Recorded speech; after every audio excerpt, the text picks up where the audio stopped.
বিধানসভা নির্বাচনের প্রাক্কালে কাকদ্বীপে শক্তি প্রদর্শনে নামল তৃণমূল কংগ্রেস। দলের প্রার্থী মন্টু রাম পাখিরার সমর্থনে এদিন বিশাল টোটো ও বাইক মিছিলের আয়োজন করা হয়। মঙ্গলবার বিকেলে কাকদ্বীপ শহর ও সংলগ্ন বিভিন্ন এলাকা জুড়ে এই মিছিল অনুষ্ঠিত হয়। শয়ে শয়ে টোটো ও বাইক নিয়ে তৃণমূল কর্মী সমর্থকেরা মিছিলে সামিল হন। পাশাপাশি এই মিছিলে কয়েকশো মহিলার সক্রিয় অংশগ্রহণ বিশেষভাবে নজর কাড়ে।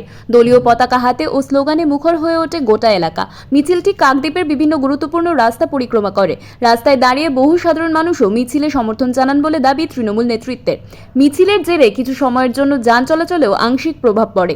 তৃণমূলের দাবি, এই মিছিলই প্রমাণ করছে কাকদ্বীপে তাদের সংগঠন কতটা শক্তিশালী এবং প্রার্থী মন্টু রাম পাখিরার প্রতি মানুষের সমর্থন কতটা বিস্তৃত। অন্যদিকে বিরোধীদের কটাক্ষ, এ ধরনের মিছিল কেবল শক্তি প্রদর্শনের রাজনীতি, এতে সাধারণ মানুষের সমস্যার সমাধান হয় না।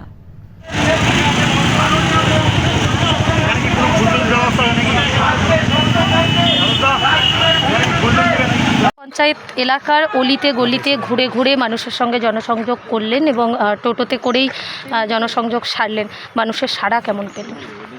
নারায়ণপুর গ্রাম পঞ্চায়েত বরাবরের জন্য ওরা দক্ষিণপন্থী মানুষ, জাতীয়তাবাদে বিশ্বাস করে। এই এলাকার মানুষের যা পরিষেবা পাওয়ার দরকার বেশিরভাগ ক্ষেত্রে আমি দিয়ে দিয়েছি।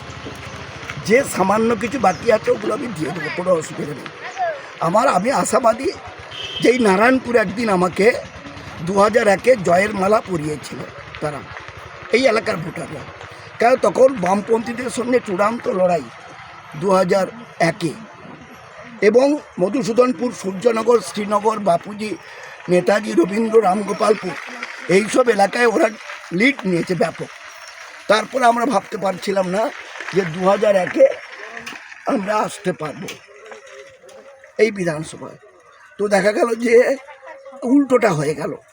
ঋষি বঙ্কিম যেই মুহূর্তে রামগোপালপুর থেকে বেরিয়ে ঋষি বঙ্কিম এলো, ঋষি বঙ্কিম অঞ্চলে আমরা লিড নিলাম, কিছুটা কমলো। তারপর আমরা এলাম স্বামী বিবেকানন্দে, সেখানেও আমরা লিড নিলাম, কিছুটা কমলো। তারপর এলো শ্রী শ্রী রামকৃষ্ণে, সেখানেও আমরা লিড নিলাম, কিছুটা কমলো। তারপরে এলাম স্বামী বিবেকানন্দ, সেখানে লিড নিলাম। তারপরে আসলো বিবেকানন্দ আমাদের বুদাখালি, সেখানে একটা বড় মাপের লিড দিল, ওখানেই সমান সমান হয়ে গেল। যুদ্ধটা হলো নারায়ণপুরে তৃণমূল কংগ্রেস জিতবে না সিপিএমের প্রার্থী জিতবে, এই জিজ্ঞাসাটা তখন এখানেই শুরু হয়।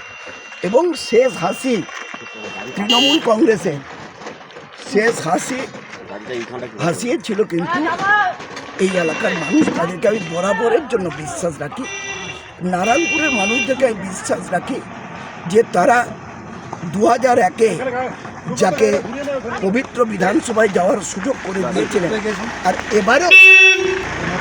এবারও বলছি এই অঞ্চলের মানুষ, যেহেতু মমতা বন্দ্যোপাধ্যায় এবং অভিষেক বন্দ্যোপাধ্যায় আমার শ্রদ্ধা নেত্রী এবং আমার প্রিয় নেতা, তারা আমাকে প্রার্থী করেছে, তো আমি বলতে পারি যে নারায়ণপুরের মানুষ তারা আমাকে যে জয়ের জায়গায় পৌঁছে দিয়ে পবিত্র বিধানসভায় পাঠিয়েছিলেন, তারা এবারেও ব্যাপকভাবে আমাকে আশীর্বাদ, শুভেচ্ছা, দোয়া করে আমাকে সমর্থন দিয়ে সর্বভারতীয় তৃণমূল কংগ্রেসের নেত্রী মমতা বন্দ্যোপাধ্যায় যিনি লড়াই করছেন একটা রাষ্ট্রের একেবারে বুকের বিরুদ্ধে, একটা হাওয়াই চটির লড়াই, এবং এই লড়াইতেই হাওয়াই চটি জিতবেন তিনি, এবং বাংলার মানুষ জিতবে।